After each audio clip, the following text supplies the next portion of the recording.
השנה היא 1967.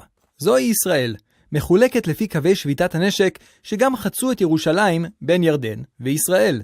בתיאוריה הייתה הפסקת אש. בפועל, סוריה שישבה ברמת הגולן הפגיזה יישובים ישראליים וניסתה להטות את מקורות המים של ישראל. ירדן אסרה על כניסת יהודים למקומות הקדושים בירושלים בניגוד להסכמי הפסקת האש, ותושבי העיר סבלו מירי צלפים. מדינות ערב יצרו את אש"ף כדי לתאם חדירות ופעולות טרור קטלניות משטחן נגד ישראל. ישראל הגיבה פה ושם. סבב לחימה נוסף היה שאלה של זמן. ב-14 במאי 67, נשיא מצרים נאצר יצא למהלך שובר שוויון.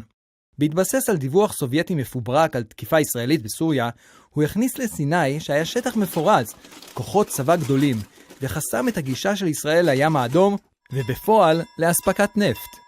כוחות האום עשו את מה שהם עושים הכי טוב, והסתלקו. המערב בסך הכל תמך בישראל מורלית. הוא פשוט העדיף לא להסתבך עם האח הגדול של מצרים. בינתיים, למרות האזהרות, ירדן ורוב מדינות ערב הצטרפו לנבחרת המצרית. המצב נראה לא מזהיר בלשון המעטה. מבחינה צבאית, ישראל סבלה מנחיתות מספרית דרמטית. מבחינה גיאוגרפית, שטחה הקטן, הנחיתות הטופוגרפית והמותניים הצרים שהקלו על האפשרות של ביטור המדינה, הפכו את ישראל למטרה קלה.